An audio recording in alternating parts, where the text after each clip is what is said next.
보도록 하겠습니다. 지역권은 뭐 엄청 간단하거든요. 그래서 지역권은 금방 끝나요. 그래서 281페이지요. 세대가 이게 바로 뭐냐면요. 주체 사상식 교육 방법이라고 하는 거예요. 알겠죠? 계속 얘기하다 보면 그렇게 되는 거예요. 자, 281페이지를 보면요. 지역권이라고 나와 있나요? 자, 291조 이렇게 나와 있죠. 여러분 지역권은 문제가 뭐 자주 나오는 것은 아니고 문제가 가끔 이렇게 이제 가끔이 아니죠. 2년에 한 번 정도씩 나온다고 보시면 돼요. 지역권이라는 것은 이것을 뭐냐면 지역권은요 아마 강의 노트가 없을 거예요. 그래서 요역지 이렇게 되어 있고요. 그다음에 여기요 이것을 뭐라 하냐 승역지다 이렇게 얘기하죠. 승이라는 것은 요역이라는 약속을 요구하는 것이고요. 그다음에 승역지는 승낙하는 것이죠. 그래서 이 토지가 우리가 보통 토지가 이렇게 붙어 있잖아요. 이렇게 붙어 있고 여기에 공로가 있다. 그러면 이건 서로가 인접이죠. 인접이면 이것을 우리는 뭐라 하냐? 이것을 상린관계다 이렇게 얘기하거든요. 그래서 상린관계는 갑하고 하고 있으면 이 토지가 맹지잖아요. 갑원들한테 당연히요 길을 내달라고 당연히 법률의 규정에 의해서 청구할 수 있어요. 그것을 상린관계다 이렇게 얘기를 하거든요. 그런데 토지가 이렇게 떨어져 있잖아요. 떨어져 있을 때는 상린관계가 적용되지 않거든요. 그래서 만약에 이 토지를 이 요역지를 위해서 여기다가 가스관을 매립을 해야 될 경우가 있잖아요. 그럼 어쩔 수 없이 이 의뢰 토지를요 통과해 가지고 가스관을 매립을 해야 되잖아요. 이것을 우리는 뭐라 하냐 지역권이다 이렇게 얘기하고요. 그다음에 여기에 또 들어가려면 여기 하천이라고 해봐. 하천이면 여기서 이제 길을 연결하면 되는데 문제는 남의 땅을 통해서 들어가야 되잖아요. 그럼 여기다 이렇게 길을 내달라고 이렇게 청구할 수 있거든요. 이것을 우리는 뭐라냐 통행하죠. 통행 지역권이다 이렇게 얘기해요. 이 지역권은 요역지를 우리는 뭐라고 하냐면 이것을 주된 권리라고 얘기하는 것이고요. 그 다음에 지역권을 종된 권리다 이렇게 얘기하죠.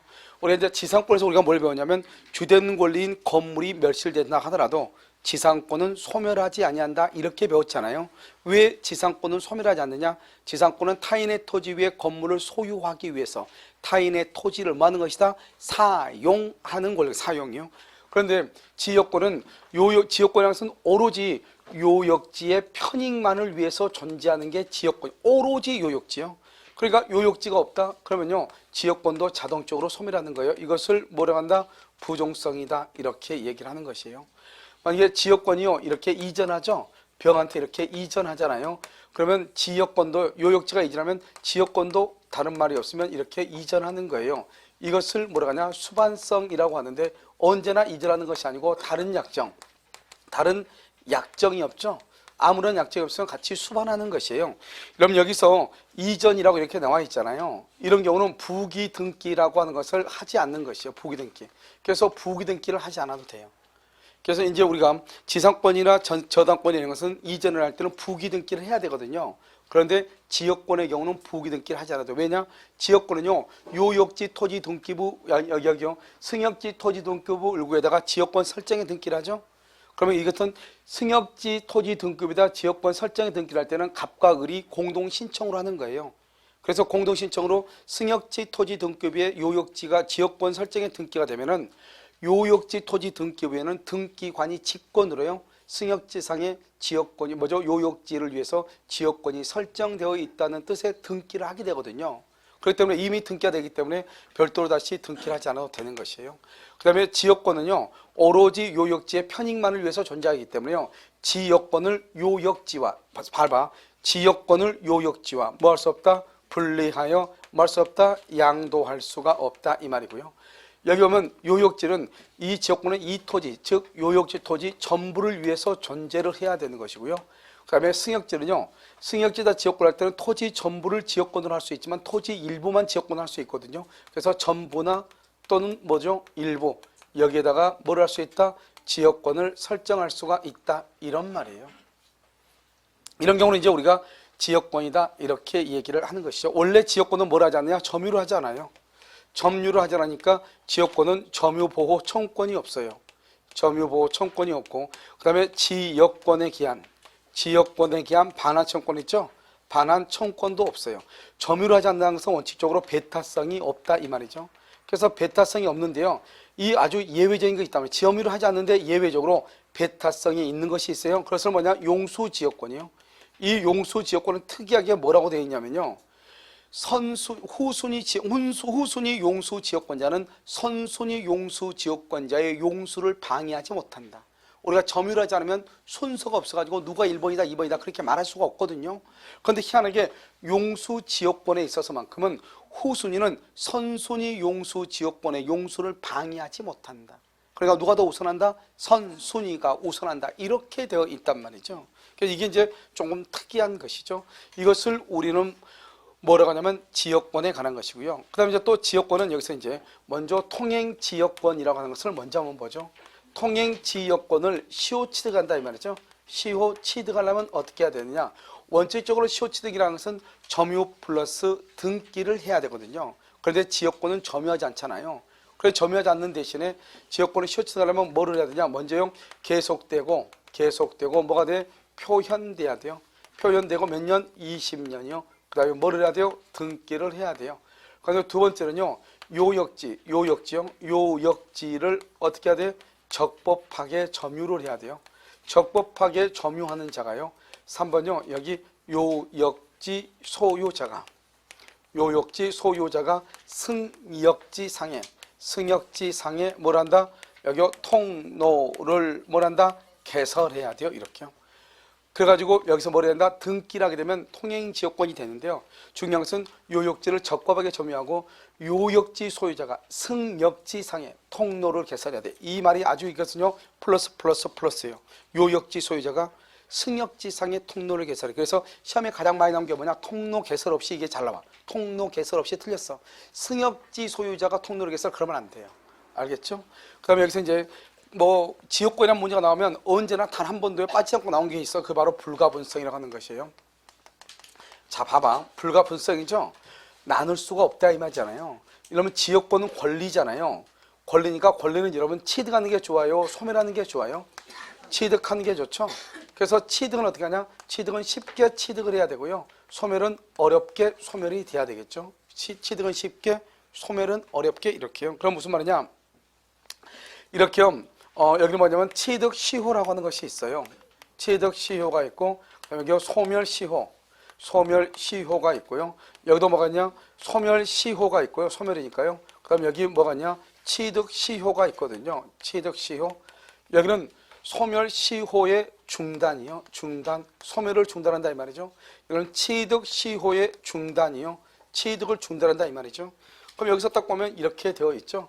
여기는 취득시효 그 다음에 소멸시효의 중단, 취득시효 중단 이렇게 되어 있잖아요. 그럼 여기서 취득시효라고 하는 것은 뭐냐면 이런 것이죠. 이렇게 요역지가요 갑하고 을하고 이렇게 병하고 되어 있다. 알죠? 여기 승역지상이요. 이렇게 이제 통행지역권을 갑을병이라는 사람이 시효 취득을 하려고 한다 이 말이죠. 그러면 지역권은 권리니까 권리는 쉽게 취득해야죠. 그 말은 무슨 말이죠? 갑을병 중에서 한 사람이 취득하면 모두가 취득한다. 이게 더 쉬운 거예요? 모두가 취득해야 취득한다가 더 쉬운 거예요? 한 사람이죠. 그러니까 여기서 항상요. 여기서 키워드는 뭐냐? 1인이요. 1인. 한 사람이 취득하면 다른 공유자에게도 효력이 있다. 다른 공유자에게도 한 사람이 취득. 이게 키워드예요. 한 사람이 소멸을 중단시켜. 그럼 모두에게 중단된다. 이 말이죠. 1인. 그런데 여기는요. 소멸시효죠. 소멸이죠. 소멸은 뭐죠? 요역지가요. 갑하고라고 병하고 이렇게 돼 있어요. 갑하고라고 병하고 공동인데 여기 승역지가 있죠? 여기 승역지상에 이렇게 통로를 개설을 이렇게 하잖아요. 갑을병이죠? 그럼 이러면 갑을병은 어떻게 해요? 한 사람이 취득을 하게 되면 뭐 돼요? 다른 사람도 모두 다 취득한다 이 말이잖아요. 그런데 여기는요. 갑을병이죠? 갑을병이면 어떻게 돼요? 한 사람이 소멸되면 권리가 소멸하면 모두의 권리가 소멸한다. 그러면 빨리 소멸하죠. 모든 사람의 권리가 소멸해야 소멸한다. 이렇게 해야 되죠. 모든 사람의 권리가 소멸해야 소멸한다. 무슨 말인지 알겠죠? 그러니까 여기서는 뭐냐면 여기서 1인 그러면 안 되지. 여기는 항상 키워드가 뭐예요? 전원이죠. 전원한테 소멸시효가 완성돼야 소멸한다. 전원한테 취득이 중단이 돼야 중단이 된다. 이런 봐봐. 취득시효는 예? 화면이 졸고 있어요. 왜냐면 그 학생도 밥을 먹고 있어가지고 찍는 사람이 밥을 먹고 왔기 때문에 뭐 나름대로요. 또 제가 또 강의를 하는데 힘이 들까 봐서 깊은 기도를 하고 있지 않나 뭐 이런 생각을 하고 있습니다. 알겠죠? 그러세요? 아, 이제 누구 갔다니요? 자, 잡았나요? 잡았어요? 오케이. 자요. 카메라 안 돌아가서 또 강의를 또 멈춰온 거 처음이네요. 알겠죠? 자, 우리가 이제 소멸이란 말이 있고요. 소멸, 취득을 좀 봐봐. 소멸되는 것을 중단시키다. 좋은 거잖아요. 그러면 지역권은 소멸시효가 20년인데요. 만약에 19년이 됐다? 그러면 1년만 지나면 지역권이 없어지거든요. 그리고 중단을 시킨다? 그러면 다시 또 그 중단될 때부터 다시 또 20년이 흘러야 돼. 그러니까 권리가 소멸한다, 안 한다? 안 하잖아요. 취득은요, 20년이 되면 취득하잖아요. 그럼 지금 19년이 됐어요. 1년만 되면은 남의 땅을요, 통행할 수 있는 권리가 생기는 거잖아요. 그런데 중단이 돼버리죠. 그럼 그때부터 또 20년 또 있어야지 또 권리가 취득한단 말이죠. 그러니까 취득을 중단하는 것은 나쁜 것이고 소멸을 중단시키는 것은 좋은 거잖아요. 그러니까 소멸시효가 중단됐단 말이나 취득했다는 말이나 같은 말이고 취득하는 걸 중단했단 말이나 소멸하는 것이랑 같은 의미다 이 말이죠. 그러니까 이 두 가지는 전원한테 소멸시효가 완성돼야 전원이 취득시효를 중단해야 중단이 된다. 여기는요, 한 사람이 취득하면 모두가 취득한다. 한 사람이 소멸을 중단시키면 다른 사람에게도 중단의 효력이 발생한다 이 말이죠. 그래서 여기서 중요한 키워드는 1인이고 여기가 가장 시험에 많이 났다고 봐야죠. 취득시효는요, 여기에서 일단 지문이요 한 2개는 무조건 나와. 안 뭐죠? 지역권에서는. 알겠죠? 자, 그 다음에요, 지역권에서 마지막으로 뭘 보냐면 이런 것이죠. 이렇게 이제 이게 요역지잖아요. 요역지고 여기 이제 승역지잖아요. 이런 우리가 뭐라고 그랬죠? 우리가 지역권은 제한물권이죠. 타인의 물건에 대한, 타인의 토지에 대한 권리죠. 타인의 토지. 그러니까요, 이 요역지가요, 여기 승역지 상에다가 이렇게 지역권을 설정을 하잖아요. 그러면 남의 토지에 대한 권리를 지역권이라고 얘기하거든요. 내가 지금 얘기하고서 하는 거냐? 이 승역지 을이요, 여기는 갑이잖아요. 이 을이라는 사람이 뭐라고 얘기하는 것이냐? 여기 이 토지에다가 내가 포장을 해줄게. 이렇다, 포장. 그래서 이 사람은 뭐라냐? 이것을 포장 의무라고 얘기하는 거죠. 포장을 해줄 의무가 있는데요. 이 의무는 이 을이요, 만약 이것을 병한테 처분하죠? 그럼 병한테 승계가 되는 것이에요. 문제는 뭐냐면 만약에 승계가 되려면 이 포장 의무가 있다는 것이 등기가 되어 있어야 돼요. 등기가 되어 있지 않으면 대항할 수가 없는 것이죠. 그런데 아무튼 포장을 해주기로 했는데 이 땅값은 100만 원밖에 안 되는데 포장 비용이 800만 원이 든단 말이죠. 그럼 포장을 해야 되겠어? 땅을 포기해야 되겠어? 땅을 포기한 게 훨씬 낫겠죠? 그래서 어떡하냐? 이 의뢰받는 사람이 이 토지를 이 갑한테 너 가져, 이렇게 너 가져. 이것을 우리가 뭐냐? 지역권의 위기다, 이렇게. 너 가져, 이렇게. 토지 가져. 그러면 이 토지, 지역권에 해당하는 토지의 소유권을 포기하는 걸 지역권의 위기라고 그래. 그럼 이렇게 하게 되면 어떻게 되죠? 이제 이 토지도 누구 것이죠? 갑의 것이고, 이 토지도 누구 것이죠? 갑의 것이죠. 지역권은 자기의 토지에다가 있어야 돼. 남의 토지에 있어야 돼. 남의 토지. 그런데 이 토지가 지금 누구 토지가 됐죠? 갑의 토지가 됐죠. 그러니까 지역권이 뭐가 된다? 소멸하는 것이에요. 그래서 이렇게 위가 되면 지역권이 뭘 한다? 소멸한다. 이것을 우리는 뭐라고 한다? 혼동이다. 이렇게 얘기하는 거. 혼동이다. 이렇게. 만약에요, 승역지 소유자가요, 자기 토지 위에다가 지역권자를 위해서 공작물을 설치를 했잖아요. 그런데 이 승역지 소유자가 그 공작물을 이용할 수가 있잖아요. 그냥 이용하면 안 돼요. 이용한 것만큼의 뭘 해야 돼? 대가를 보상을 해야 돼. 무슨 말인지 알겠죠? 그래서 여기까지를 여러분요, 지역권이다 이렇게 얘기를 해요. 그래서 지역권에 위기가 있다? 그러면 혼동에 의해서 지역권을 소멸하는 것이다. 그러면 취득하고 소멸이 있다? 취득은 좋은 것이다. 취득시효는 좋고 소멸을 중단시키는 것, 소멸시효 중단은 좋은 것이다. 한 사람이 취득하고 한 사람이 소멸시효를 중단하면 모두에게 효력이 있다. 그 다음에 소멸시효는 나쁜 것이죠. 취득시효의 중단은 나쁜 것이죠. 그래서 한 사람이 소멸시효가 완성됐다가 아니고 전원한테 소멸시효가 완성이 되면 모두의 소멸시효가 완성이 되는 것이다. 이런 말이죠. 알겠죠? 그 다음에 통행지역권은 어떻게 해요? 통행지역권은 기본적으로 지역권은 점유를 하지 않기 때문에요. 계속되고 표현되고 20년 등기를 해야 되죠. 그 다음에 이런 표현이란 말이 뭐죠? 겉으로 드러난다 이 말이죠. 그 다음에 여기요, 요역지를 무슨 점유? 적법하게 점유를 해야 되고요. 3번은요, 요역지 소유자가 어디에? 승역지상에 뭘 해야 돼? 통로를 개설해야 돼. 반드시 요역지 소유자가 승역지상에 이렇게요. 그 다음에 지역권은 점유를 하지 않기 때문에요, 지역권에 대한 반환청권이 없죠. 지역권은 원칙적으로 배타성이 없는데 용수 지역권은 배타성이 있다. 그리고 후순위 용수 지역권자는 성순위 용수 지역권자 용수를 방해하지 못한다 이 말이고요. 그 다음에 또 여기서 중요한 것은, 가장 중요한 것은 뭐냐? 지역권은 요역지와 분리하여 양도할 수가 있다 없다? 없다. 그 말이 중요하고요. 그 그다음에 요역지하고 승역지 이렇게 있죠. 요역지는 반드시 일필의 토지가 돼야 되는데요. 승역지는 일필의 토지 일부라도 뭐라다 무방하다 이렇게 얘기를 하죠. 그래서 일필의 토지 일부라도 무방하다 이렇게. 자, 됐죠. 자, 그다음에 이제 뭐냐면 전세, 이게 지역권 끝이에요. 그럼 전세권을 보면요. 먼저 여러분 전세권은요. 전세권은 두 가지가 있어요. 하나는 뭐냐면 판례를 보는 것이 있고 하나는 나머지 이론을 보는 경우가 있단 말이죠. 그래서 여러분요. 전세권은 먼저 판례를 가지고 먼저 봐. 여기 보면 이렇게 갑이라는 사람이 있고 을이 있죠. 을이 갑한테 1억 원을 주죠. 이것을 전세금이라고 얘기하죠. 전세금을 주면은 이 을을 뭐라 하냐? 채권자라고 그래. 그 다음에 갑을 뭐라 한다? 갑을 채무자라고 얘기를 해요. 이런 봐봐. 전세, 이 사람은 먼저 하고 갈까요? 여기요. 건물이요. 2층이 있어요. 갑의 건물이요. 2층에 여기 1층 있죠. 1층에다가 전세권이죠. 전세권을 하고 이렇게 등기를 딱 하잖아요. 등기. 그래서 1월 1일부터 10월 1일까지 이렇게 존속기한을 정해서 등기를 이렇게 하게 되죠. 등기를 하게 되면 이제 채권자를 뭐라 한다? 전세권자라고 얘기하고요. 자기 건물의 전세권을 설정한 이 갑을 뭐라 한다? 전세권 설정자다 이렇게 얘기를 하죠. 전세권 설정자 이렇게요. 그러니까 여러분요. 우리가 전세를 산다고 하는 것은 뭐냐? 나중에 전세금 받아야 되죠. 그래 전세를 산다는 것은 내가 채권자라고 하는 말이에요. 알겠죠? 그러니까 어떻게 되냐? 이건 전세금이잖아요. 전세금. 그럼 여기 전세권자, 채권자죠. 그다음에 여기 건물 있죠. 이것을 전세권 설정자죠. 이렇게 전세권을 등기하게 되면 여러분 전세권은 원칙적으로 무슨 물건이에요? 용익이에요, 담보예요? 용익 물건이죠. 그래서 용익 물건이란 말이 무슨 말이죠? 용익 물건이란 말이 무슨 말이에요? 사용하고 수익한다는 거죠. 그럼 봐봐. 전세권은 뭐냐면 타인이에요. 타인의 부동산이요. 부동산을 뭐래서 점유해서요. 용도에 쫓아 사용하고 수익을 하거든요.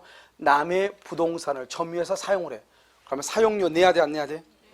그러면 여기서 사용하면 사용료를 내야 되는 것이죠.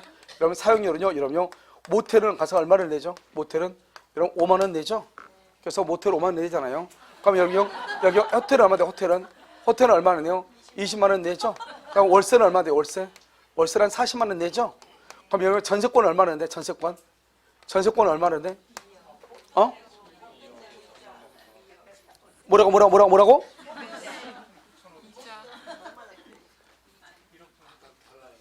왜요? 위치에 따라 비싼 것도 있고 싼 것도 있고. 아니 위치에 따라서 비싼 것도 싼 것도 있고요. 최우선 전세금을 9,500. 그거 언제 들었죠 그거? 최고선 변제권 9,500 그거 암겠어요 서울? 뭐 합격이라고 봐야 되겠죠. 합격이라고 알겠죠? 뭐 서울 9,500을 암기했다 그러면 뭐 인생 끝난 거죠 이제. 알겠죠? 이제는 뭐 시험만 치면 되는 것이죠. 그것만 했어. 예. 아무튼 9입니다. 알겠어요? 자요. 여기 전세권이죠. 전세권은요. 전세금에 대한 이자죠. 전세금의 이자. 왜요? 다른 거 봐봐. 우리가 모텔 들어가죠. 모텔 들어갔다 나오면은요. 5만 원 주고 나오면 나올 때 돈 받아 못 받아? 이 돈 주고 들어가죠. 나올 때 받아 안 받아? 안 받죠. 그럼 뭐죠? 호텔에 들어갔다 나올 때 받아 못 받아? 월세 돈 줬어. 받아 못 받아? 못 받죠. 그런데 전세금은 받아 못 받아? 받죠. 그러니까 전세금이 사용료가 될 수가 없죠. 뭐가 사용료다? 전세금의 이자가 사용료죠. 이자가. 알겠죠? 그러니까 우리가 전세 사는 거나 어떤 전세 사는 사람들 가끔 가다가 얘기하면 뭐라고 얘기하면 내가 만약 월세 산다 그러면 야, 너 월세 사니? 이렇게 하는 사람이 있어. 너는? 나는 전세 살아. 근데 월세 사면 어떻게 사니? 월세랑 전세랑 똑같은 거지. 그렇잖아요. 전세는 전세금에 대한 이자를 주는 거잖아요. 그래도 월세지 뭐예요. 그럼 여러분요, 우리가 만약에요, 예를 들어서 매매를 했다, 매매를 했다 해봐. 우리가 만약에 아파트를 하나 분양을 받았단 말이죠. 아파트를 분양을 받았는데, 그래서 분양을 받았는데, 내가 여기서 뭐죠? 대출 받아, 대출.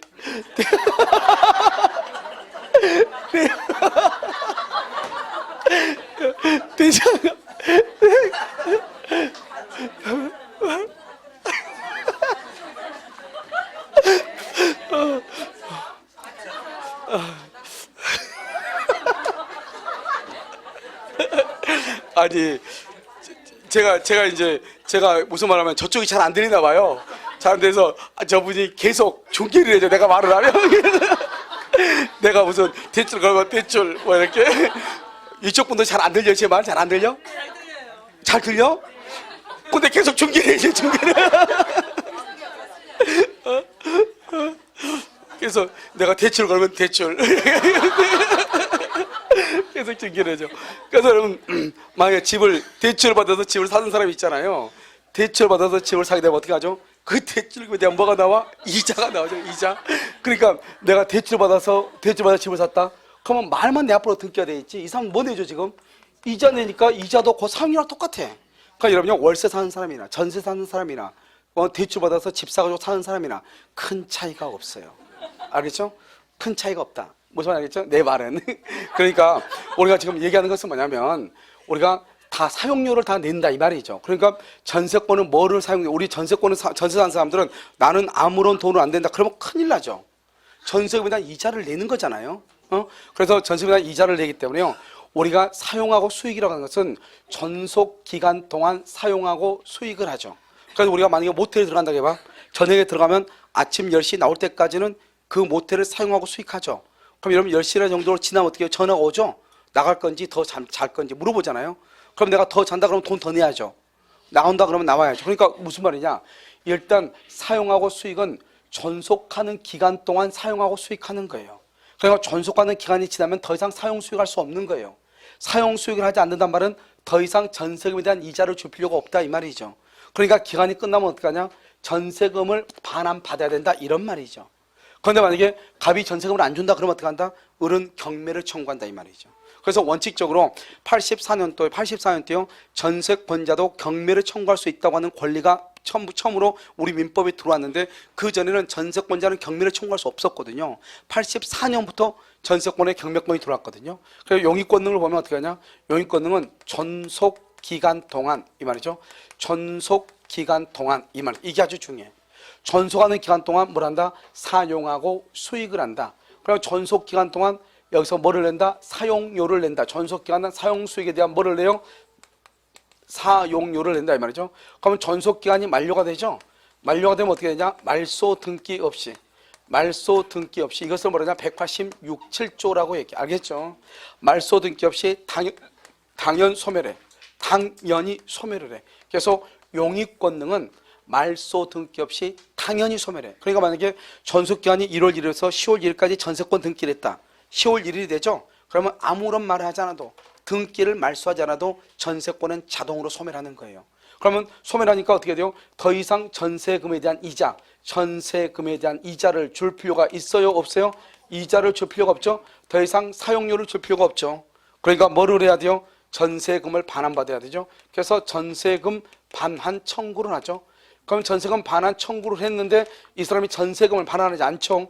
그럼 뭐를 해야 돼? 경매를 해가지고 경매에서 뭘 한다? 우선 변제를 받는 거죠. 이렇게 우선 변제를 받는 것, 그것을 담보 권능이라고 얘기하는 거예요. 그냥 원칙적으로 여러분요, 전세권은 용익 물권이거든요. 그 용익이라고 하는 것은 전속 기간 동안만 사용하고 수익한다 이 말이죠. 전속 기간이 만료가 되죠. 만료가 되면 더 이상 사용하고 수익할 수가 없죠. 그러면 전세금을 반환받아야 되죠. 그런데 전세금을 반환하지 않죠. 그러면 경매를 해야죠. 경매를 해서 돈을 받죠. 그것을 담보 권능이라고 얘기하는 것이에요. 그런데 사실 전세권은 용익권능과 담보 권능이 있다 이렇게 말은 쉽게 하지만 실질적으로 우리가 전세권 그러면 전속 기간 동안에 살고 있는 것을 전세권자라고 하지, 전속 기간이 끝난 것을 전세권자라고 한다 안 한다? 안 한단 말이죠. 그래서 실질적으로 그래서 여러분요, 우리가 아무 말 없이 전세권 그러면 전속 기간이 아직 끝난 것을 얘기한다, 끝나지 않은 것을 얘기한다, 끝나지 아니한 것을 얘기한다 이런 말이고, 이 말이 아무것도 아닌 것 같아도 이 말을 알아야만이 지금부터 설명이 가능하단 말이죠. 기간이 1월 1일부터 10월 1일까지요. 그래서 지금 현재 기간이 5월 1일이다. 5월 1일이란 말은 전속 중이다 이 말이죠. 그럼 여러분 기간이 전속 중이면 어떻게 돼요? 사용하고 수익하죠. 그러면 남의 집을 사용하고 수익하려면 사용료를 줘야 되겠죠. 그러면 을이갑한테 전세금을 줬죠. 전세금을 준 것을 중간에 돌려받으면 돼요 안 돼요? 안 되죠. 돌려받았다는 것은 전세금에 대한 이자를 준다 안 준다? 안 준다는 말하고 똑같잖아요. 그러니까 중간에 반환받으면 안 되죠. 그래서 전속 중일 때는 전세권과 전세금 반환 청구권, 전세금 반환 청구권 이 반환 청구권 간에 분리 양도가 된다 안 된다? 분리해서 양도할 수가 없죠. 만약에 분리한다는 말이 무슨 말이죠? 우리가 아무 말 없이 전세권 그러면 사용하고 수익하는 용익이에요.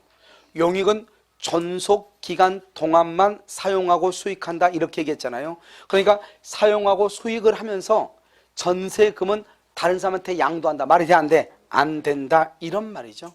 그런데 만약에요 장차가 언제냐? 10월 1일이죠. 장차 전세권이 뭐랄 것을 소멸할 것을 조건으로는 분리 양도할 수가 있다. 무슨 말이냐? 이러면 우리가요 을이 갑이라는 사람한테 뭐라냐? 5월 1일 오늘 뭐라 하냐면 10월 1일 날 전세금 1억이 나오는데 그 중에서 6천은 병한테 주고 나머지 4천만 나한테 주세요. 할 수 있어 없어? 있죠. 10월 1일이 됐다. 만료다. 장차 전세권이 소멸이다. 소멸한다는 것은 기간이 만료가 됐다 이 말이잖아요. 기간이 만료가 되면 더 이상 전세권자로서 잠을 자면 된다 안 된다? 안 되죠. 그럼 뭐만 하면 돼? 전세금만 반환받으면 되는 거잖아요.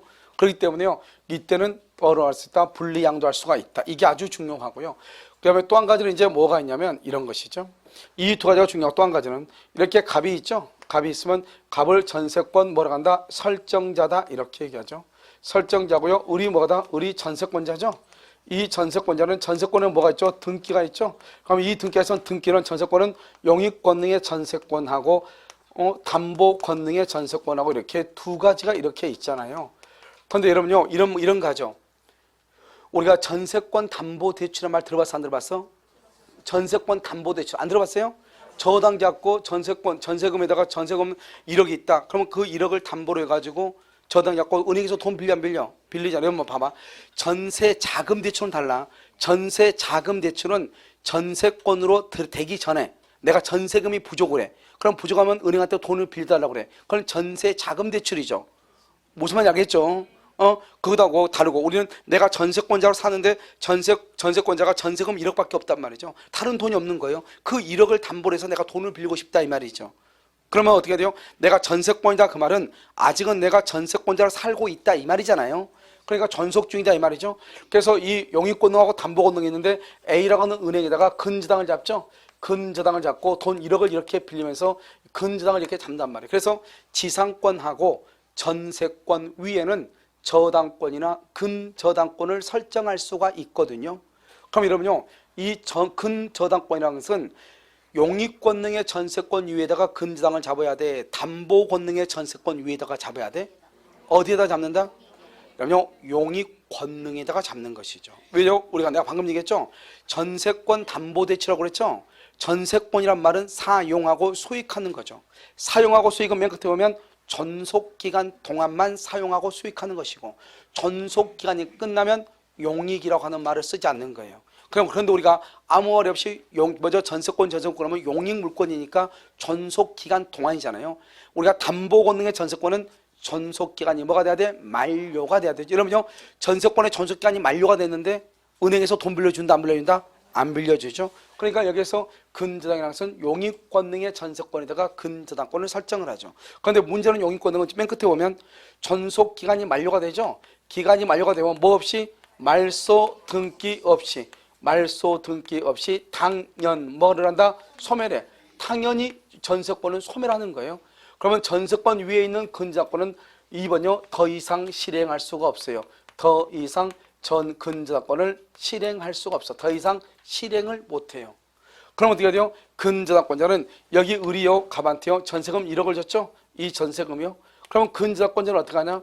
이 전세권자가 반환받을 전세금, 이 전세금 위에 압류 등기나 또는 추심 명령이나 또는요 전부 명령 같은 것을 이렇게 하는 것이에요. 추심이나 전부 명령 같은 것을 해.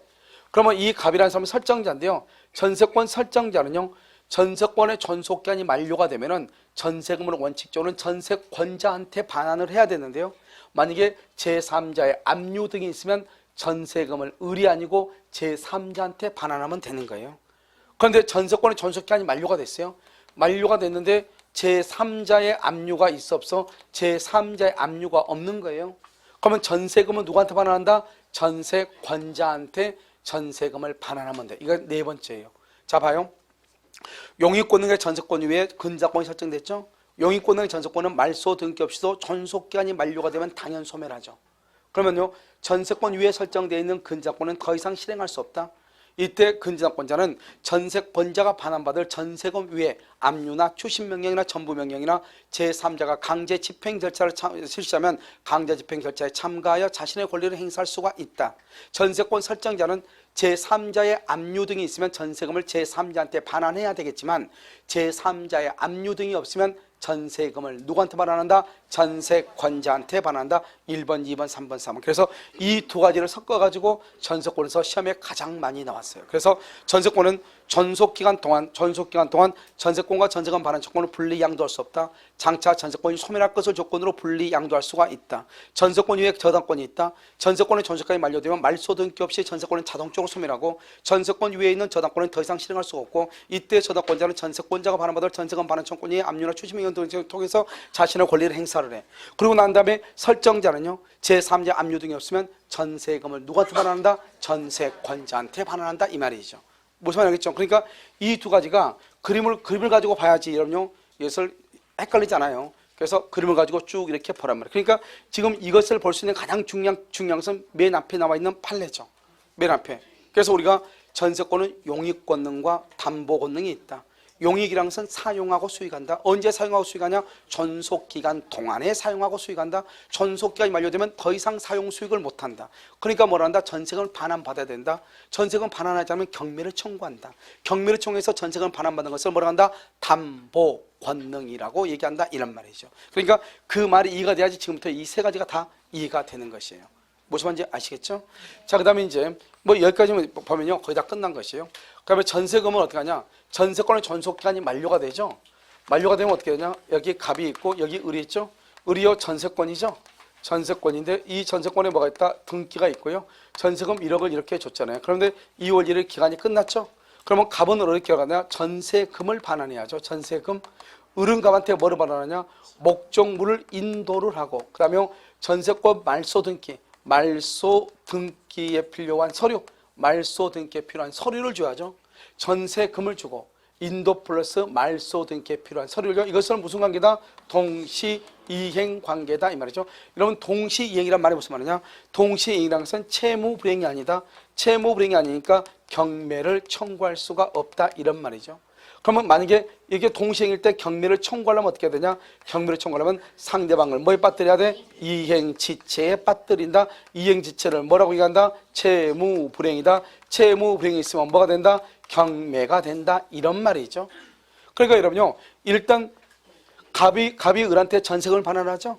을이 갑한테요 목적물을 인도, 그러니까 건물을 인도한단 말은 이 사람이 이사를 가야 된다 이 말이죠. 이사만 가면 안 돼. 말소 등기에 필요한 서류를 줘야 돼. 그런데 우리나라 사람들의 대부분의 전세권자는요, 일단 아침에요 이사짐 센터 오라고 해서 포장 이사를 해. 그러면서 가가지고 무조건 말소 등기에 필요한 서류는 가져가지도 않고 주인한테 가가지고 전세금 달라고 그래. 그럼 전세금이 없죠? 그러면 가가지고 경매 청구한데 가. 경매 청구가 된다 안 된다? 안 되는 것이에요. 왜냐하면 만약에 그렇게 하려면 어떻게 해야 돼요? 말소에 필요한 서류까지 줘야 돼. 그래서 판례가 뭐라 했냐? 목적물은 인도를 했으나 말소에 필요한 서류를 제공하지 않으면 전세금을 반환할 필요가 없고, 전세금을 반환하지 않았다 하더라도 이자를 줄 필요가 있다 없다? 없다 이런 말이죠. 이것을 동시이행 항변권이다. 그래서 우리가 전세권의 경우 동시이행 항변권이 있는 경우 경매를 청구하기 위해서는 상대방을 뭐에 빠뜨려? 이행지체에 빠뜨린다 이 말이 중요하고, 그 다음에 또 한 가지 이제 우리가 보면은 건물의 일부죠. 건물의 일부에 대한 것인데 이건 두 가지가 있어. 이 건물의 일부에 대해서 전세권이 설정이 되어 있는 경우 경매 청구하고 그 다음에 여기요 건물의 일부가 멸실된 경우 멸실된 경우 이 두 가지가 중요해. 그래서 우리가 먼저 결론적으로 먼저 봐. 이 경매 청구는 어떻게 하냐? 우리는요 이렇게 보는 것이죠. 이렇게 3층짜리 건물이 이렇게 있잖아요. 이게 갑의 건물이거든요. 이게 전체가 다 갑의 거예요. 우리 단독주택이죠. 그런데 여기 2층 있죠. 2층을 을한테요 전세를 준 거예요. 그럼 전세권은 뭐가 되냐? 전세권은 등기라니까 물권이잖아요. 그래서 이 을이요 갑한테 전세금 1억을 줬는데요. 기간이 끝났는데 갑이 전세금을 반환하지 않는 거예요. 그럼 반환하지 않으면 어떻게 해야 돼요? 경매를 청구를 해야 되잖아요. 경매요. 그러면 이 전세권자가 등기가 되어 있는데 이 전세권자가 경매를 청구한단 말이죠. 그러면 경매를 청구한다. 그러면 뭐 어떻게 경매를 청구할 것인가? 전세권은 채권이다, 물권이다? 물건이죠. 이런 물건은 뭐가 물건이에요? 물건은 누가? 사람이 뭐를? 물건을 뭐 할 수 있는 거? 지배할 수 있는 거. 뭐라고? 사람이 물건을 지배. 여기서 사람이 누구죠? 을이죠. 을이 물건은 몇 층이죠? 2층이죠. 2층을 지배할 수 있는 것, 이것을 물건이고 이것을 전세권이라고 그래. 알겠죠? 그러면요, 전세권으로 경매를 청구하죠. 경매를 청구하려면 어떻게 해야 돼요? 지배하고 있는 물건을 경매를 청구하는 거예요. 지배하고 있는 물건을 경매 청구해. 반대로 읽으면 돼. 그래, 지배하고 있는 게 몇 층이죠? 2층이죠. 2층만 경매를 해야 되는 거예요. 그런데 우리는 뭐죠? 하나의 부동산에는 등기부가 몇 개 있어야 돼? 하나가 있어야 되는데 만약에 2층이 경매가 된다고 해봐. 그러면 소유자가 몇 명이 돼? 2명이 되죠. 2명이 되면 건물은 하나인데 소유자가 2개 있으면 안 되잖아요. 그러니까 우리가 어떻게 해야 돼요? 건물을 분할 등기를 해야 돼. 나머지 따로따로 분할 등기. 다른 말로 보다 구분 소유로 만들어낸단 말이죠. 그래서 구분 소유로 만들어가지고 뭘 해야 되냐? 경매를 해야 된단 말이죠. 그래서 이렇게 건물의 일부일 때는 그 건물이 구분 소유가 되느냐 안 되느냐를 봐. 구분 소유가 된다? 그러면 2층만 경매를 할 수가 있지만 2층만, 만약 구분 소유가 안 된다? 그러면 2층만 경매를 청구할 수도 없고, 그 다음에 여기요 전부를 경매를 청구할 수도 있다 없다? 없다. 그래서 2층만 경매할 수도 없고 전부를 경매를 할 수도 없다 이 말이죠. 구분 소유가 안 될 때는 2층만. 그래서 여러분 이렇게 생각하면 돼. 건물의 일부에 대해서 경매 청구는 어떻게 되냐? 나머지 건물 부분에 대해서는 경매가 된다 안 된다? 경매가 안 된다. 이렇게 딱. 나머지는 절대로 안 돼. 그리고 왜냐? 전세권은 물건이고 물건에 대해서만 경매를 청구하니까 물건이 2층만 있죠? 그러니까 2층만 경매를 해야지 나머지 부분은 경매를 못 하는 거예요. 그러면 이 부분도 경매를 할 수 있느냐 없느냐 하는 것은 구분 소유가 되느냐 안 되느냐에 따라서 달라진다 이 말이죠. 그런데 문제는 뭐냐면, 그러면 이 사람이 건물에 2층만 내가 전세가 돼 있는데 갑이라는 사람이 그러면은 아파트처럼 구분 소유로 만들어야 될 거 아니에요. 그 사람이 구분 소유로 만들지 않으면 경매가 안 되는 거예요. 그럼 나는 경매 청구 못 하지. 알겠죠? 그럼 가만히 있죠. 경매 청구 못 하니까. 그럼 어떻게 한다? 여기 A라고 하는 사람이 저당권이 있거든요. 저당권 A. 근데 저당권은 우리가 봐봐. 지상권, 지역권, 전세권은 일부에 대해서, 토지나 건물의 일부에 대해서 할 수 있거든요. 그런데요, 여기 저당권은 일권주의란 말이죠. 저당권은 토지 전부에 대해서만 저당을 잡아. 그러니까 이 저당권자가 만약에 경매를 청구하죠? 그러면 건물 3층짜리 건물이 다 경매가 돼버리는 거예요. 됐죠? 그러면 경매라면 이 경매 대금이 만약에 5억이라고 해봐. 그럼 5억 원이 돈이 나오죠? 그럼 그 5억 원의 돈은 누구 거예요? 당연히 갑의 거지. 누구 거예요? 갑의 집이 경매가 됐으니까.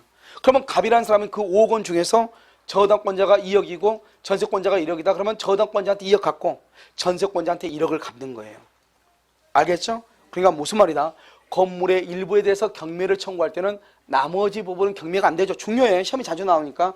그런데 건물의 일부에 대한 경매에서, 건물의 일부에 대해서도, 그럼 건물 전부의 뭐다? 매각대금에서 뭐를 받을 수 있다? 우선 변제권을 받을 수 있다 이 말이죠. 건물 전부의 경매대금에서 우선 변제를 받아. 왜냐? 여기 A라고 하는 저당권자가 건물 전체를 경매를 하게 되면 이 전체 경매대금 중에서 5억이 나온단 말이죠. 그 5억은 갑의 거죠. 그 5억 원 중에서 내가 돈을 받아올 수 있는 거예요. 그러니까 경매를 할 때는 건물 전부는 경매를 못하고 2층만 경매를 하든지 말든지 해야 돼. 그런데 우선 변제를 받을 때, 우선 변제, 경매대금에서 배당금 받을 때는 건물 전부의 경매대금에서 우선 변제를 받는다 이 말이죠. 그래서 여러분이 뭐라 나오냐? 건물의 일부에 대해서 전세권이 설정된 경우 1번 다른 건물 부분에 대해서는 경매를 청구할 수 없다. 그런데 건물 전부의 매각대금에서 우선 변제를 받을 수는 있다 이렇게. 자, 그 다음에 멸실이죠. 멸실은 여러분 뭐냐면 이런 것이에요.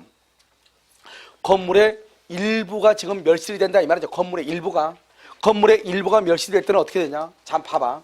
건물의 일부가 멸실이 될 때는 불가항력에 의하여 멸실이 된 경우가 있고, 그 다음에 전세권자의 귀책 사유로 멸실이 된 경우 두 가지가 있어.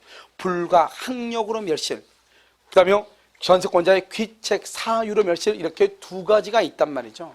불가항력으로 인해서 멸실이 되죠. 그럼 무슨 말이냐? 이 말이 봐봐. 건물이 이렇게 3층짜리 건물인데요. 일부 3층이 불가항력 태풍에 의해서 멸실이 됐어. 그럼 여러분 아까 내가 전세권은 뭐라고 그랬죠? 전세권은 채권이다, 물권이다. 전세권은 물권이다. 물권은 뭐다? 물권은 누가? 사람이 뭐를? 물건을 뭐한다? 지배하는 거죠. 봐봐. 여기 전세권은요 3층짜리 전부를 전세를 했다고 해봐. 그러면 여기 사람이 물건이니까 물건이 3층이죠. 근데 지금 태풍에 의해서 3층이 쓰러지고 몇 층밖에 없어? 2층밖에 없죠. 그러면 당연히 전세권도 몇 층으로 줄어들어? 2층으로 줄어들어. 그래서 건물의 일부가 불가항력에 의해서 멸실이 되죠. 그 부분은 소멸해. 그 부분은 소멸한다. 그러니까 3층은 소멸하고 전세권이 몇 층만 남는다? 2층만 남는다. 그런데 문제는 뭐냐? 전세권자가 방화를 해서 없앴다. 전세권자가 3층을 방화를 했어. 그런 경우를 어떻게 하냐? 전세권자는 뭐를 한다? 손해를 배상할 책임. 손해배상 책임이 있다. 이런 말. 그래서 손해배상 책임이 있다. 이렇게. 그래서 여러분 내가 왜 여기까지만 얘기하냐? 여러분 생각해봐. 우리 공직유사 시험에 뭐가 나냐면 이게 났단 말이에요. 전세권자의 잘못으로 전세 목적물의 일부가 멸실이 된 경우 그 부분의 전세권은 소멸한다. 이렇게 해가지고 틀린 걸로 나왔어. 이거 사실 말이 안 되거든요.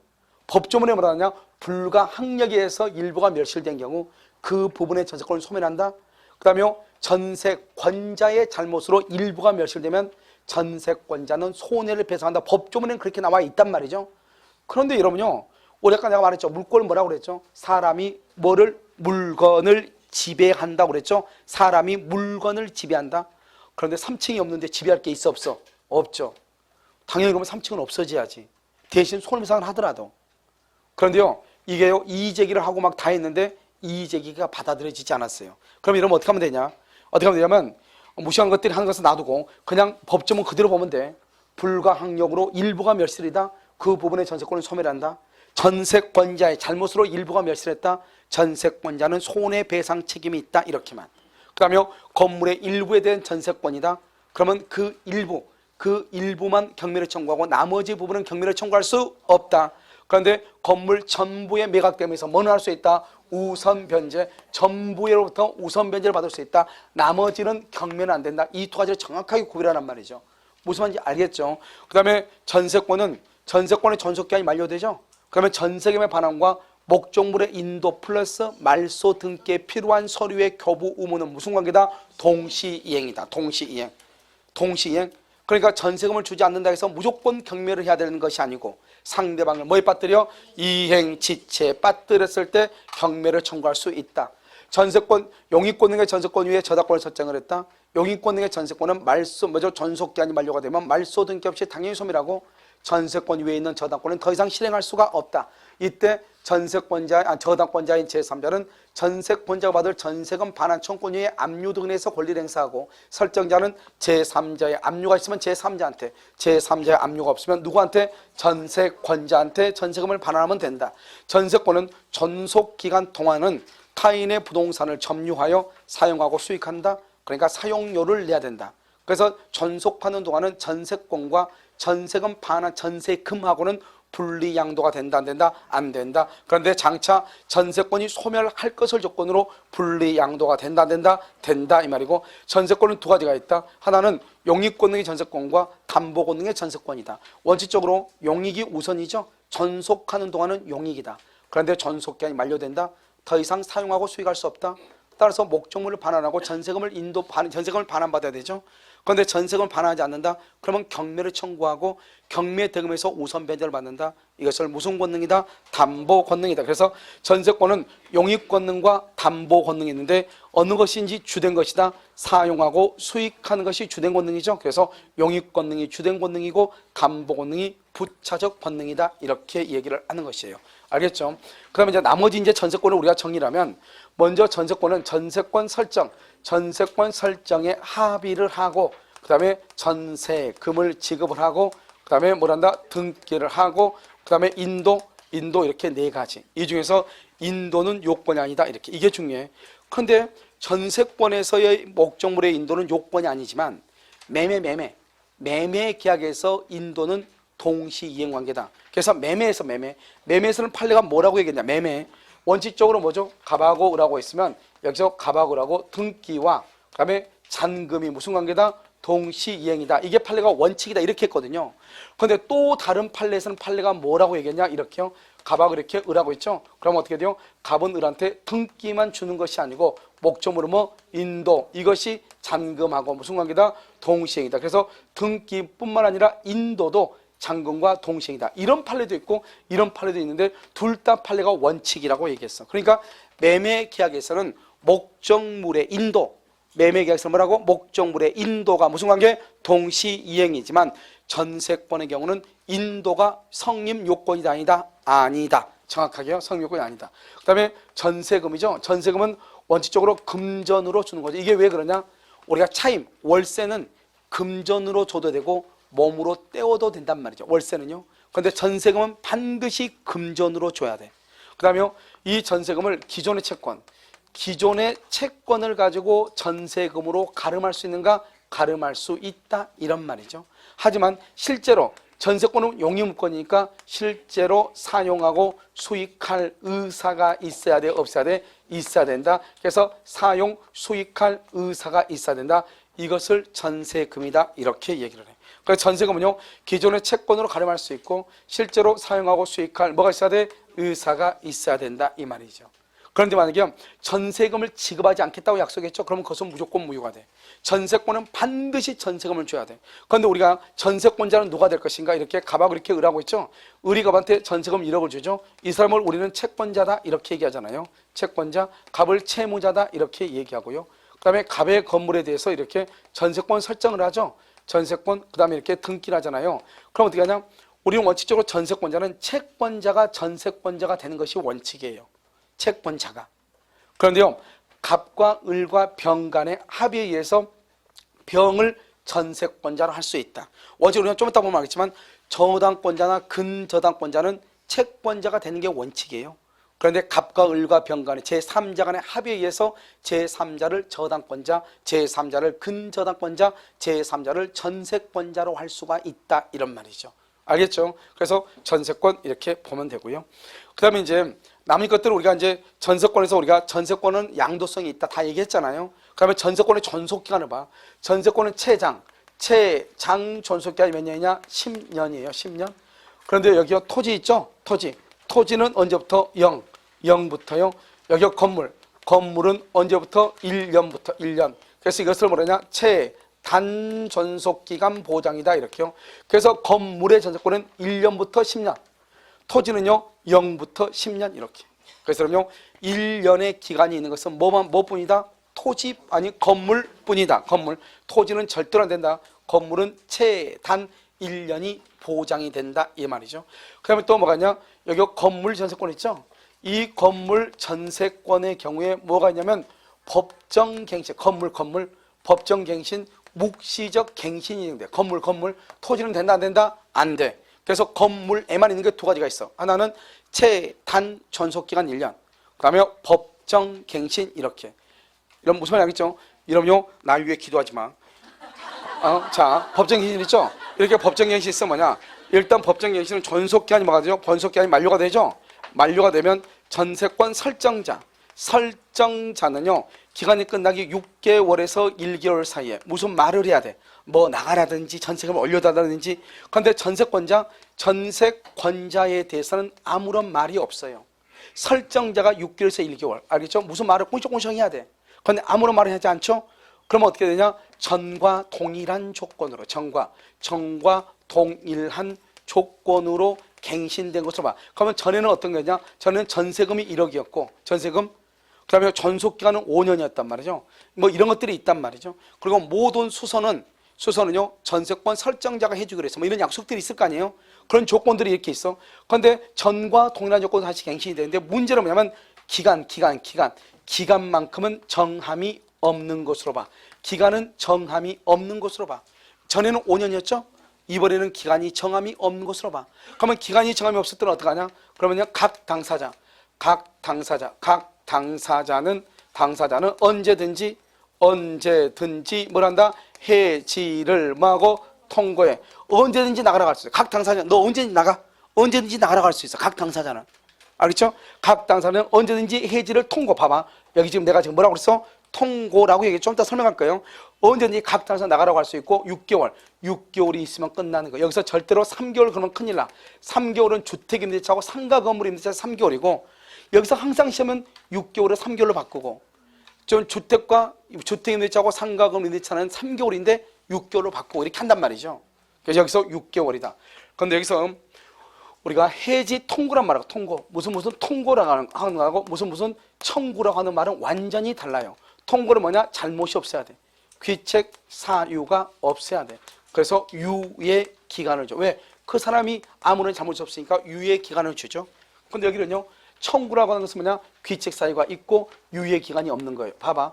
이런 월세를 2번 이상 내지 않으면 임대차를 해지 통고한다, 청구한다. 여러분요, 제발 부탁인데 이러면 아까 밥 먹을 때 너랑 수산시장 가서 밥 먹고 왔어요?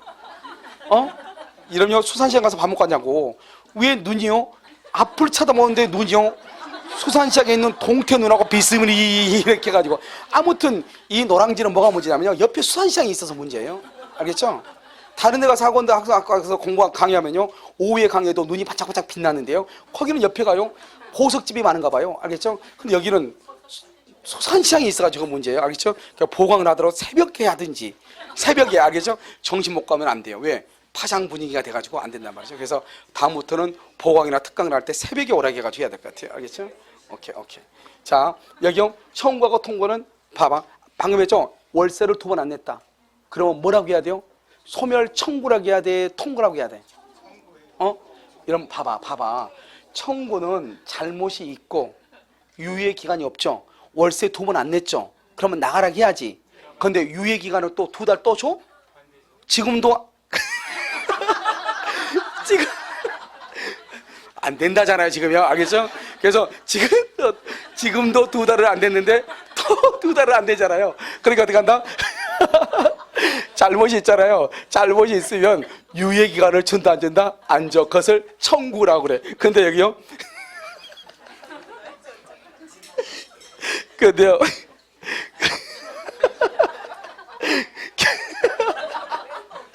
기간의 정함이 없잖아요. 여러분, 자, 봐봐. 전세를 했는데 전세 기간을 얼마나 할까? 이거 기간을 정하지 않았다고 해서 누가 잘못했다는 말이 아니잖아요. 그러니까 누가 잘못했다는 말이 아니니까 그때는 통고를 하는 거예요. 그러니까 여러분, 만약에요, 예를 들어서 지상권에서 2년 이상의 지로를 연체했다. 그럼 뭐를 해? 청구를 하는 거죠. 월세를 2번 안 냈다? 청구를 하는 것이죠. 알겠죠? 그러니까 통고란 말하고 청구란 말은 자유분방했으면 큰일 나요. 알겠죠? 둘 다 뭐냐? 청구권하고 통고권은 둘 다 형성권이다. 왜냐? 우리가 소멸 청구니까 청구 앞에 소멸이란 말이 있으면 그 형성권인데, 원래는 통고란 말이 있잖아요. 이것도 형성권의 일종으로 보는 것이에요. 알겠죠? 그래서 이렇게 된다. 이렇게 알면 돼요. 자, 그 다음에 뭐가 되냐? 비용상환청권이요. 비용은 지금부터 봐. 우리가 원칙적으로 비용은요, 지상권 있죠? 지상권에는요, 비용에 관한 규정이 없어요. 규정이 없는데, 여기가 필요비는요, 지상권자가 청구할 수 없다고 봐. 그런데 유익비는요, 청구할 수 있다. 이렇게 학자들이 그런다 이 말이에요. 지상권은요. 그런데 그럼요, 여기에서 임대차죠. 임대차는 어떻게 되죠? 임대차는요, 필요비죠. 필요비하고 뭐하고요? 유익비하고 다 뭐 할 수 있다? 청구할 수 있다. 둘 다 청구를 해. 그 다음에 여기가 전세권이죠. 전세권의 경우는요, 여기가 필요비죠. 필요비는요, 청구하지 못하고 유익비만 청구를 해. 유익비만 청구를 할 수 있어요. 그럼 우리가 이제 이 2가지 때문에 여러분 시험에 자꾸 헷갈리죠. 그러면 정확하게 알면, 여러분 봐. 우리가 임대를 들어가잖아요. 월세에 들어가면 어떻게 돼요? 그 집에 벽지를 발라주는 사람은 뭐죠? 임차인이 발라요? 임대인이 발라요? 벽지. 임대인이 벽지를 발라줘야 되죠? 그걸 바로 필요비라고 하는 거거든요. 그러니까 임대차에서 필요비는 임대인이 부담하고 임차인이 필요비를 청구할 수 있다. 유익비를 청구할 수 있다. 전세권자는 필요비는 청구를 못하고 유익비만 청구할 수 있다. 이 말이거든요. 이 말의 뜻이 뭐냐 봐봐. 필요비는 임차인이 청구할 수 있는데 전세권자는 청구를 못하잖아요. 그러면 이걸 뭐라고 하냐? 이때는요, 임대인이 적극적 인용 의무를 진다. 이렇게 얘기를 하고, 여기는요, 전세권 설정자는 소극적 인용 의무를 진다. 이렇게 얘기를 해. 소극적 인용. 왜요? 전세권 설정자는 필요비를 부담한다, 안 한다? 안 한다. 그래서 소극적이라고 하고, 임대차에서는 임대인이 필요비를 부담해야 된다. 임대인이 그것을 적극적이라고 얘기하는 것이에요. 그래서 비용에 관한 것을 일단 정리를 하고, 그 다음에 우리가 이 전세권에 보면 또 뭐가 있냐면 부속물 매수 청구권이라고 하는 것이 나오거든요. 이 부속물 매수 청구권이라고 하는 것은 어디에 나오냐, 여기요, 전세권하고요, 전세권하고 임차권 이렇게 두 군데서 나오거든요. 그런데 이 부속물이라는 것은 반드시요, 반드시 전세권 설정자 또는 임대인의 동의를 받았거나 임대인으로부터 뭘 해야 돼? 매수를 이렇게 한 것만 부속물이라고. 그럼 봐봐, 우리 지금 여기 TV가 지금 세 대가 지금 설치되어 있잖아요. 세 대가 설치되어 있는데 이것을 부속물인데, 이것을 만약에 임차인이요, 자기 멋대로 TV를 설치를 했잖아요. 이렇게 자기 멋대로 설치하면 반환 청구 못, 먼저 매수 청구 못 하는 거예요. 내가요, 이 TV를 설치하면서 임대인한테 물어보는 거예요. 내가 학원을 하기 위해서 TV를 설치를 해야 되겠는데 기간이 끝나면 당신이 이걸 사겠느냐 물어봐. 그랬더니 임대인이 좋다 이렇게 얘기해. 그걸 동의를 받았다고 얘기해. 임대인이요, 이렇게 TV가 설치되어 있는 강의실을 나한테 월세를 다시 줬어, 임대인이. 그러면서 나한테 어차피 당신 학원 할 때 필요하니까 이걸 사라는 거예요. 내가 그래서 이걸 샀거든요. 내가 이걸 샀어. 샀는데 문제는 뭐예요? 그럼 내가 기간이 끝나죠. 2년 기간이 끝나면 다시 그 사람한테 다시 사라고 할 수 있어. 그러니까 내가 임대인한테 아예 매수를 했거나 임대인의 동의를 받았거나 전세권 설정자한테 매수를 했거나 전세권 설정자의 동의를 받아서 설치한 것만 부속물이라고 하고 그걸 매수를 청구할 수 있는 거예요.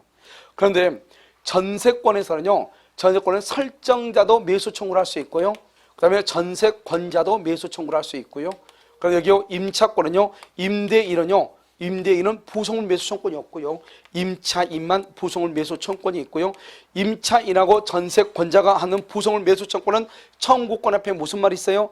매수란 말이죠. 우리는 이것을 뭐라 한다? 형성권이고 일방적 의사 표시이죠. 그래서 일방적 의사 표시라고 하는 말은 상대방의 뭐가 필요가 없다? 동의가 필요가 없다. 그래서 임대차의 경우는 임대인의 동의가 필요가 없고, 전세권의 경우는 설정자의 동의가 없어도 바로 부속물 매수를 청구할 수 있는 거예요. 그런데요, 전세권은 설정자도 부속물 매수를 청구할 수 있어요. 전세권 설정자가 부속물 매수를 청구하면 전세권자는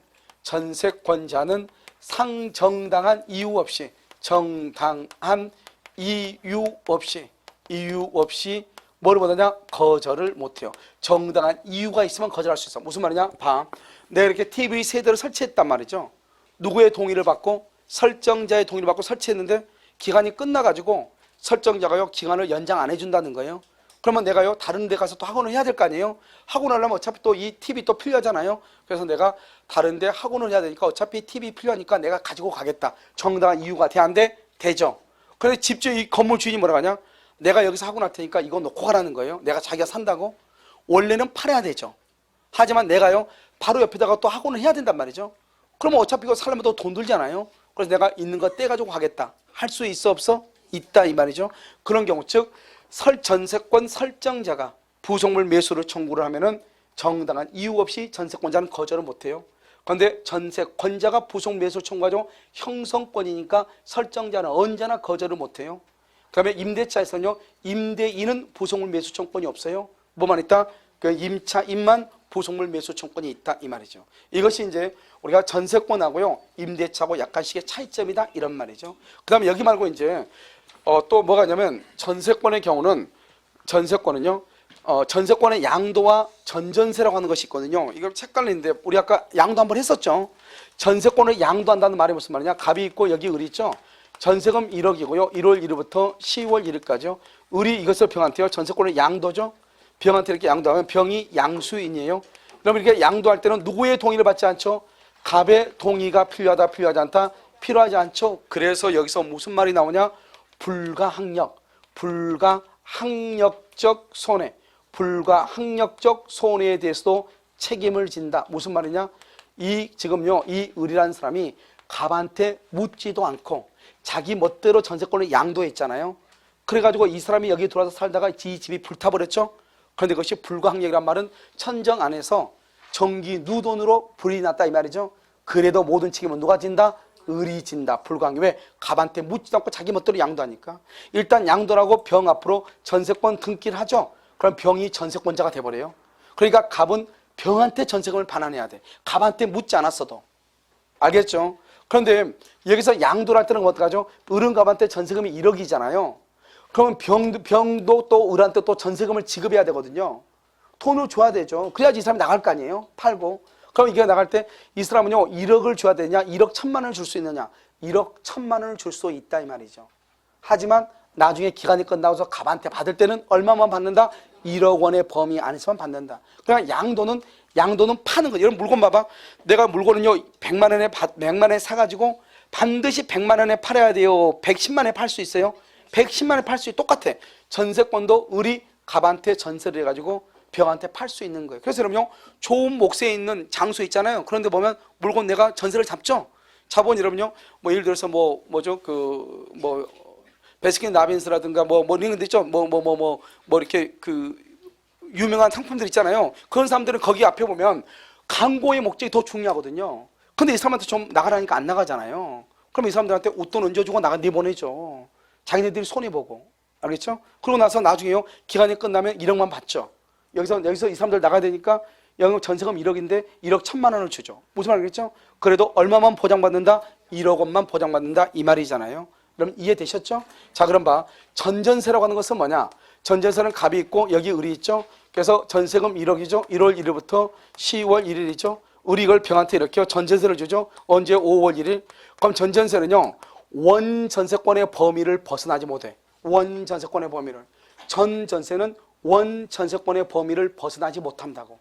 이게 가장 중요해. 알겠죠? 그러니까 가장 중요한 키워드는 이 을이 그대로 남아있잖아요. 남아있으면서 다시 전전세를 주는 거잖아요.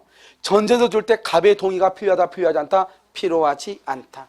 그래서 전전세는 전세금과 원전세권의 존속기간 범위 안에서 해야 돼. 이게 바로 양도하고 다른 점이에요. 그런데 여러분요, 우리가 나중에 임대차에 가서 배울 건데 동이 있는 전대차의 경우는 갑하고 병하고 관계는 권리는 없지만 의무는 있거든요. 알겠죠? 그런데요, 여기 전대차의 경우는 갑하고 병하고는 아무런 관계가 없는 것이에요.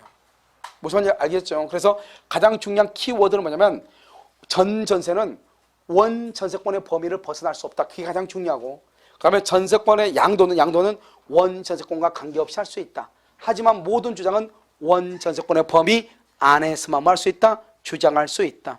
그래서 갑의 동의를 받지 않고 전세권을 양도했다 할지라도 전속기한이 만료가 되면 전세권 설정자는 누구한테 전세금을 반환한다? 전세권 양수인에게 반환한다.